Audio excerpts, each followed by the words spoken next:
तो कहानी शुरू होती है सन 2004 से, जब दुनिया की तारीख का सबसे बड़ा सुनामी आया था जिसने यहाँ पे 2,27,000 लोगों की जान ले ली थी और टोटल 12 कंट्रीज के लोग जो है वो इस सुनामी में मारे गए थे। लेकिन एक फैमिली ऐसी भी थी जो इस सुनामी में बह गई थी, लेकिन यहाँ पे उन सब की जान बच गई थी, जिनमें 3 छोटे बच्चे शामिल थे और उनके 2 पेरेंट्स शामिल थे। तो उनकी जान किस तरह बची, कैसे उन्होंने सरवाइव किया, उनकी सर्वाइवल स्टोरी आज जानेंगे हम इस वीडियो के अंदर। तो कहानी शुरू होती है सन 2004 से, जब एनरिक जो कि एक स्पेनिश पर्सन था, उसकी वाइफ मारिया और उनके 3 बच्चे ये छुट्टियां मनाने के लिए यहाँ पे थाईलैंड में यहाँ पे गए हुए थे, जहाँ पे इंडियन ओशन लगता है। और ये लोग जो है वो इंडियन ओशन के करीब ही जो है वो एंजॉय कर रहे थे। इंडियन ओशन के करीब एक रिजॉर्ट है, वहाँ पे ये लोग एंजॉय कर रहे थे।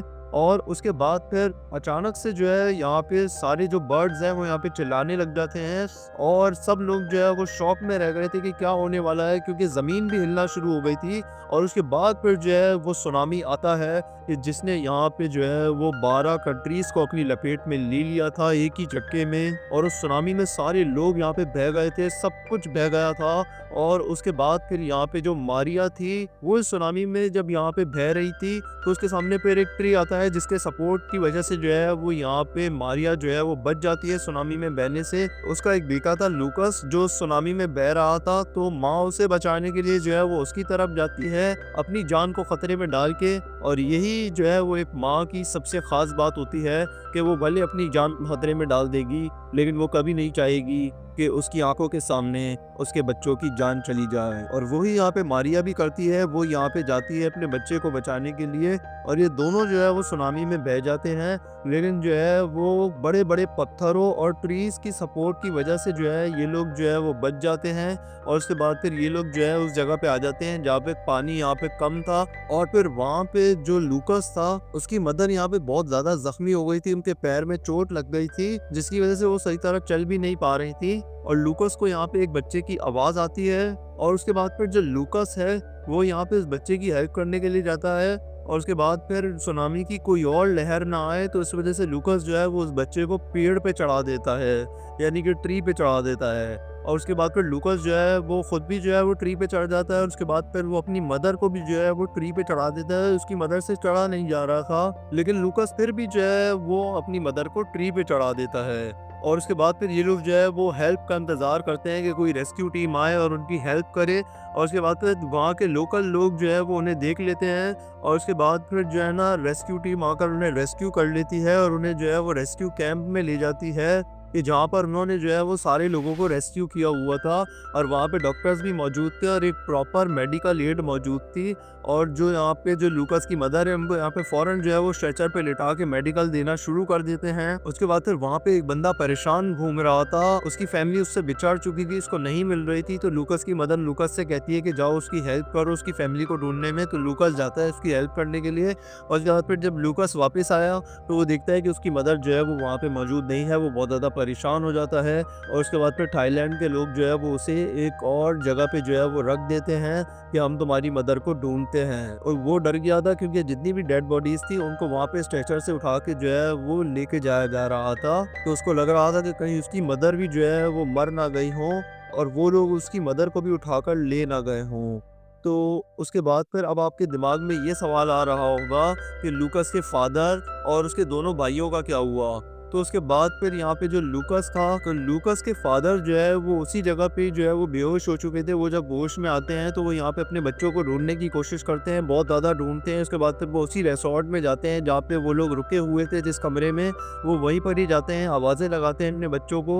तो उनके बच्चे जो है वो दोनों उनके सामने आ जाते हैं। और उसके बाद फिर जो लूकस के फादर हैं वो यहाँ पे जो है रेस्क्यू टीम उन्हें लेने के लिए आती है, लेकिन वो लूकस के जो फादर हैं एनरिक वो यहाँ पे जो है वो जाने से मना कर देते हैं। अपने दोनों बच्चों को वो वहाँ पे उस टीम के साथ भेज देते हैं, लेकिन वो खुद ये सोचते हैं कि मैं जो है अपनी वाइफ और अपने बच्चों को लिए बिना यहाँ से नहीं जाऊँगा।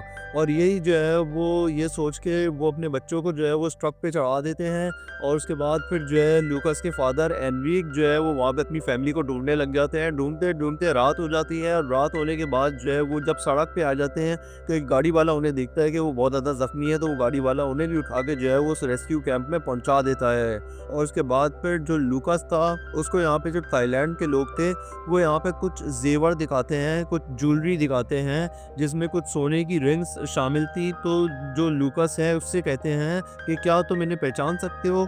तो जो लूकास था वो फ़ौरन पहचान लेता है कि ये मेरी मदर का ही सामान है, तो वो फ़ौरन उसे जो है वो अपनी मदर के पास ले जाते हैं, यानी कि उसकी मदर के पास ले जाते हैं, मारिया के पास, जो कि यहाँ पे इमरजेंसी की हालत में थी, इसलिए उसे जो है वो कहीं और शिफ्ट किया गया था ताकि उसको इमरजेंसी दी जा सके। उसका फ़ोन बहुत ज़्यादा बह गया था। और उसके बाद फिर यहाँ पे जो लूकास था वो यहाँ पे मारिया से मिलता है, तो वो गले लगा लेता है अपनी मॉम को और जाकर उसकी मॉम कहती है कि मेरे लिए पानी लेकर आओ। तो लूकास जब पानी लेने के लिए जाता है, इससे पहले कि हम कहानी में आगे बढ़े, अगर आप ऐसे ही रियल कहानियां सुनने में इंटरेस्ट रखते हैं तो इस चैनल को सब्सक्राइब करें ताकि ऐसे ही रियल स्टोरीज आपको इस चैनल के ऊपर मिलती रहे। तो अब चलते हैं अपनी कहानी की तरफ। तो वहाँ पे जो है ना वो अपने फादर को जो है वो पीछे से पहचान लेता है। वो जब यहाँ पे अपने फादर की तरफ जाता है तो लूकास को जो है वो उसके फादर नहीं नजर आते, क्योंकि अब वो वहीं पर ही जो है वो कहीं और चले गए थे, क्योंकि उसके फादर भी जो है वो यहाँ पे अपनी फैमिली को ढूंढ रहे थे। रेस्क्यू कैंप में आकर एक ट्रक आता है जिसमें यहाँ पे जो लूकास के जो दोनों भाई थे वो यहाँ पे उतरते हैं और उसके बाद फिर लूकास जो है वो उनको नहीं देख पाता है। वो चारों एक दूसरे के करीब करीबी थे, लेकिन वो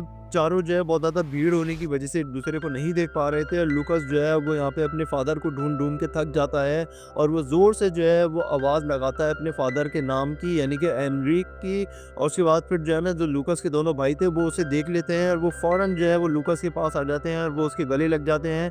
और वो आवाज़ जो है उसके फादर भी सुन लेते हैं, उसके फादर भी जो है वो आकर उससे गले लग जाते हैं। और वो फिर सारे जो है वो यहाँ पे मारिया के पास जाते हैं। मारिया जब अपनी फैमिली को एक साथ देखती है तो वो बहुत ज़्यादा खुश हो जाती है। और उसके बाद फिर यहाँ पे मारिया की जो है एक सर्जरी की जाती है उसके फुट की, और वो सर्जरी सक्सेसफुल हो जाती है। ये जो पूरी एक स्पेनिश फैमिली थी उनको यहाँ पे प्लेन में बिठा दिया जाता है ताकि इनको अपने घर पे वापस पहुंचाया जा सके। और इस तरीके से जो है ना इन सब की जान बच गई थी। एक मिरेकल है कि 2,27,000 लोग जो है इस सुनामी में मारे गए थे 2004 के अंदर, जो कि इंडियन ओशन में आया था। 12 कंट्रीज को अफेक्ट किया था इसने, लेकिन ये फैमिली जो है वो सुनामी से अफेक्ट होने के बाद भी जिंदा बच गई थी। और भी इसी तरीके की रियल सर्वाइवल स्टोरीज अगर आप सुनना चाहते हैं तो ये पूरी प्लेलिस्ट मैंने बनाई हुई है, यहाँ पे क्लिक करके जो है वो आप देख सकते हैं पूरी प्लेलिस्ट को। और इस चैनल को सब्सक्राइब करें ताकि ऐसे ही इंटरेस्टिंग रियल स्टोरीज आपको इस चैनल के ऊपर मिलती रहे, वो भी इसी एडिटिंग क्वालिटी के साथ। सब्सक्राइब करें यहाँ पे क्लिक करके। मैं मिलूंगा अपनी अगली वीडियो में, तब तक के लिए गुड बाय।